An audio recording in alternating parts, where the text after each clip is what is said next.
इस्लाम ने औरत को क्या मकाम दिया? कुरान और सुन्नत की रोशनी में एक ईमान अफरोज बयान। बिस्मिल्लाहिर्रहमानिर्रहीम। अस्सलामु अलैकुम वरहमतुल्लाहि वबरकातुहू। आज हम एक ऐसे मौजू पर बात करेंगे जिसके बारे में दुनिया में बहुत सी गलत फहमियां पाई जाती हैं, और वो है इस्लाम में औरत का मकाम। कुछ लोग कहते हैं कि इस्लाम ने औरत को महदूद किया, लेकिन अकॉर्डिंग हम तारीख का मुताला करें तो मालूम होता है कि इस्लाम से पहले औरत की जिंदगी निहायत तकलीफदेह थी। जमाना जाहिलियत में बेटी की पैदाइश को बायसे आर समझा जाता था। बाज लोग अपनी मासूम बेटियों को जिंदा दफन कर देते थे। औरत को विरासत में हिस्सा नहीं मिलता था, उसकी राय की कोई अहमियत नहीं थी, बल्कि बाज जगह उसे खुद भी विरासत का हिस्सा समझा जाता था। अल्लाह ताला ने इस जुल्म का जिक्र करते हुए फरमाया, और जब जिंदा दफन की गई बच्ची से पूछा जाएगा कि उसे किस गुनाह पर कत्ल किया गया था, फिर अल्लाह ताला ने अपने महबूब हजरत मोहम्मद सल्लल्लाहु अलैहि वसल्लम को दुनिया में रहमत बनाकर भेजा, और इस्लाम ने औरत को इज्जत, तहफ़्फ़ुज़ और हुकूक अता किए। इस्लाम ने सबसे पहले ये ऐलान किया कि अल्लाह के नज़दीक इज्जत का मेयार न मर्द है न औरत, बल्कि तक़वा है। अल्लाह ताला फरमाता है, बेशक अल्लाह के नज़दीक तुम में सबसे ज्यादा इज्जत वाला वो है जो सबसे ज्यादा परहेजगार है। इस्लाम ने औरत को विरासत में हिस्सा दिया। अल्लाह ताला ने फरमाया, मर्दों के लिए भी विरासत में हिस्सा है और औरतों के लिए भी विरासत में हिस्सा है। इस वक्त दुनिया की बहुत सी कौमों में औरत को विरासत का हक हासिल नहीं था, लेकिन इस्लाम ने 1400 साल पहले यह हक दे दिया।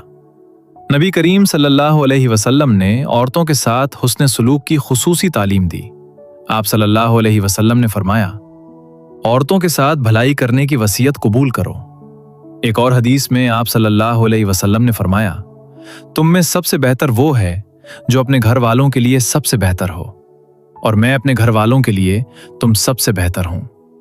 जरा गौर कीजिए, रसूलुल्लाह सल्लल्लाहु अलैहि वसल्लम ने अजमत का मेयार दौलत, ताकत या शोहरत नहीं बनाया, बल्कि ये बताया कि बेहतरीन इंसान वो है जो अपने अहले खाना के साथ बेहतरीन अखलाक रखे। एक शख्स नबी करीम सल्लल्लाहु अलैहि वसल्लम की खिदमत में हाजिर हुआ और अर्ज किया, या रसूलुल्लाह, मेरे हुस्न सुलूक का सबसे ज्यादा हकदार कौन है? आप सल्लल्लाहु अलैहि वसल्लम ने फरमाया, तुम्हारी माँ। उसने दोबारा पूछा, फिर कौन? आप सल्लल्लाहु अलैहि वसल्लम ने फरमाया, तुम्हारी माँ। तीसरी बार पूछा, फिर कौन? आप सल्लल्लाहु अलैहि वसल्लम ने फरमाया, तुम्हारी माँ। चौथी बार पूछा, फिर तुम्हारा बाप। सोचिए, माँ का मकाम 3 मर्तबा बयान करना इस बात की दलील है कि इस्लाम ने औरत को कितनी अजीम इज्जत अता की। इस्लाम ने बेटी की परवरिश को भी जन्नत का जरिया करार दिया। नबी करीम सल्लल्लाहु अलैहि वसल्लम ने फरमाया कि जो शख्स अपनी बेटियों की अच्छी तरबियत करे और उनके साथ हुस्न सलूक करे, वो उसके लिए जन्नत का सबब बनेगी। लिहाजा औरत कमजोर नहीं, बल्कि अल्लाह की एक अजीम नेमत है। वो बेटी है तो रहमत, बहन है तो इज्जत, बीवी है तो सुकून, और माँ है तो जन्नत तक पहुंचने का जरिया। आज जरूरत इस बात की है कि हम मुआशरे की रस्मों को नहीं, बल्कि कुरान और सुन्नत को अपनाएं। अपनी माँओं, बहनों, बेटियों और बीवियों के साथ मोहब्बत, इज्जत और इंसाफ का मामला करें, क्योंकि यही रसूलुल्लाह सल्लल्लाहु अलैहि वसल्लम की तालीम है।